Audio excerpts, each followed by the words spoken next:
yang menyukai Masayu, namun tak mendapatkan balasan. Sungguh rasa sakit hati tak terbalas mampu menggerakkan siapa saja berperilaku jahat dan membahayakan orang yang justru ia sayangi. Apakah kamu salah satu orang yang percaya dengan adanya santet ilmu hitam Banaspati ini?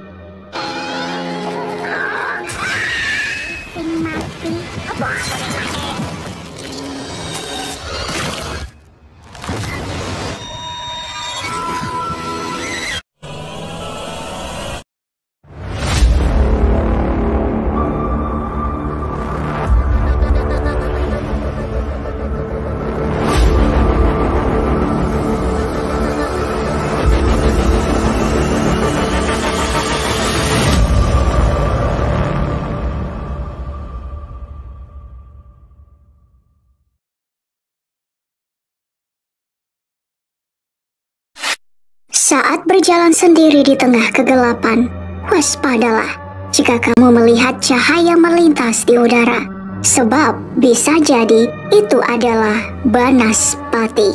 Malam ini, aku akan menceritakan padamu segala perihal tentang jin ifrit suruhan manusia berbentuk bola api nan ganas. Jika kamu cukup bernyali, silahkan lanjutkan video ini. Sejak zaman dulu, manusia sudah mengenal ilmu sihir, santet, guna-guna, dan ilmu hitam lainnya. Ilmu tak kasat mata ini digunakan untuk mencelakai orang lain dari jarak jauh dengan media yang bermacam-macam. Ada yang menggunakan boneka, foto, bunga, dupa, paku, rambut, dan benda lainnya. Namun, Banaspatilah yang disebut-sebut sebagai media santet dengan level tertinggi. Bola api Banaspati bukanlah bola api biasa, sebab ia mampu membunuh targetnya seketika. Kisah Banaspati bermula dari perseteruan dua orang penjudi terkenal di masa pendudukan VOC. Keduanya adalah Maman dan Satip. Suatu malam, Satip memenangkan perjudian dan membuat ia mendadak kaya seketika. Satip bersama pendukungnya lantas berpesta pora dan menyisakan rasa sakit hati pada Maman yang mulai kehabisan harta sebagai taruhan. Dan tersisahlah Maman yang harus kesusahan sebab hartanya nyaris tak bersisa. Saat itu pula muncul lelaki tua yang menawarkan sebuah ritual dan mandi sesajen agar bisa menang judi. Setelah mengikuti perkataan sang lelaki tua, ternyata Maman tak juga menang judi. Ia merasa kesal pada sang lelaki tua karena merasa tertipu. Keesokan harinya, lelaki tua itu datang kepada Satip. Ia menyampaikan bahwa Maman sedang belajar ilmu santet agar bisa mengalahkan Satip. Mendengar kabar itu, Satip seketika marah dan meminta bantuan lelaki tua agar bisa selamat. Ia pun diajak mengikuti lelaki tua itu pada malam hari. Pada pagi hari, warga digegerkan oleh penemuan tubuh Satip di pinggir sungai, tepat di bawah pohon. Satip sudah tak bernyawa. Tiba-tiba, lelaki tua itu muncul dan mengatakan bahwa tewasnya Satip malam tadi akibat santet yang dikirim oleh Maman. Tanpa berpikir panjang, warga yang murka berbondong-bondong langsung mendatangi rumah Maman. Maman yang masih kesal dan sedih merenungi nasibnya, tidak mengerti apa yang membuat warga datang mengamuk. Ia pun lalu diseret menggunakan delman hingga tak lagi bernyawa. Lelaki tua tak bernama ini kemudian muncul dan mengatakan bahwa untuk melenyapkan santet, warga harus membakar tubuh Maman. Lagi-lagi, warga yang kini mulai kehilangan akal lalu membawa Maman ke sebuah pohon. Tubuhnya diikat lalu dibakar. Setelah itu, warga pun pulang ke rumah masing-masing. Lelaki tua itu muncul setelah bara api dari tubuh Maman padam dan seketika terbang membentuk bola api. Lelaki tua itu segera menangkap dan melakukan ritual agar bisa menguasai bola api yang kemudian dikenal sebagai wujud Banaspati ini. Lelaki tua inilah yang sebenarnya melakukan pesugihan agar bisa mendapatkan Banaspati dengan mengorbankan Maman dan Satip. Satip tewas setelah jin Banaspati menghisap darahnya. Kemudian Maman tewas akibat kobaran api yang kemudian menjadi cikal bakal bola api Banaspati. Selanjutnya, Banaspati diyakini sebagai jelmaan dari ilmu hitam yang dikirim oleh seseorang dengan niat jahat secara turun-temurun. Bahkan hingga saat ini, masih ada segelintir orang yang mempercayainya. Bukan sekedar bola api, Banaspati diyakini sebagai jin ifrit yang bisa berubah wujud sehingga kesaktiannya sangat sulit untuk dilawan.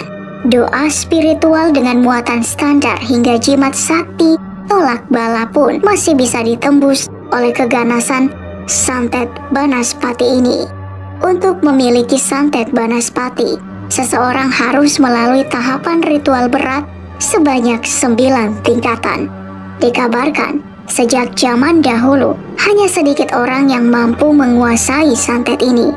Hanya mereka yang memiliki garis keturunan dengan silsilah yang jelas dari orang yang sebelumnya menguasai Banaspatilah yang berpotensi memiliki santet ini. Saat seseorang akan mengirim Banaspati kepada korbannya, terlebih dahulu ia akan menyediakan telur ayam kampung.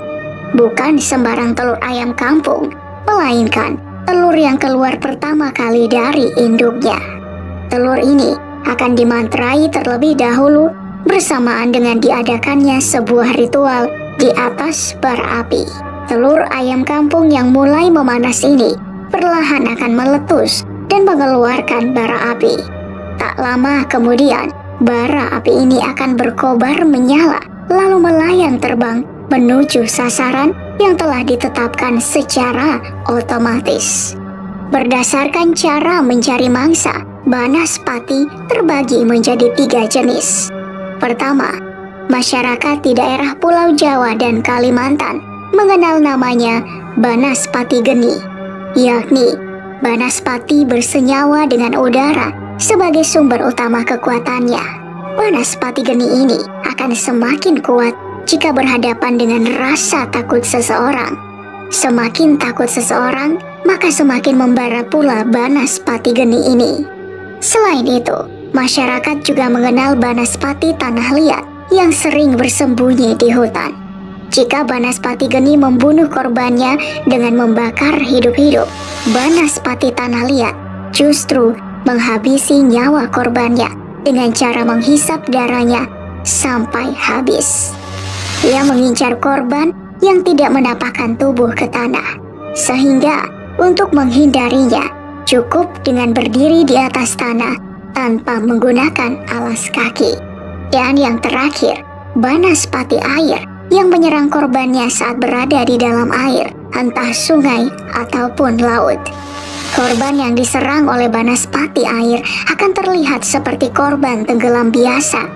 Namun, tak ada yang tahu jika sebenarnya sebelum sang korban mati tenggelam, Banaspati air sebenarnya telah menghisap darahnya terlebih dahulu. Sebagai wujud ilmu hitam tingkat tinggi, bola api Banaspati tak mempan jika hanya ditangkal dengan air. Satu-satunya cara untuk menangkal santet Banaspati air adalah dengan membuat ramuan batu kapur siri. Kapur siri direndam ke dalam air selama minimal 1 minggu. Seringkali ketika ada seseorang yang meninggal secara mendadak, kematiannya dikaitkan dengan serangan Banaspati.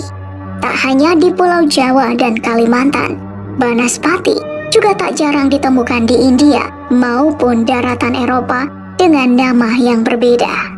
Masayu Anastasia adalah salah satu publik figur yang mengaku pernah mendapatkan kiriman bola api Banaspati. Dalam sebuah wawancara, ia mengaku melihat dengan mata kepala sendiri bola api ini terbang di atas kandang kucing yang ia miliki. Dan berdasarkan penerawangan paranormal Roy Kiyoshi, Banaspati ini adalah kiriman dari seorang pengusaha yang menyukai Masayu namun tak mendapatkan balasan. Sungguh rasa sakit hati tak terbalas mampu menggerakkan siapa saja berperilaku jahat dan membahayakan orang yang justru ia sayangi. Apakah kamu salah satu orang yang percaya dengan adanya santet ilmu hitam Banaspati ini?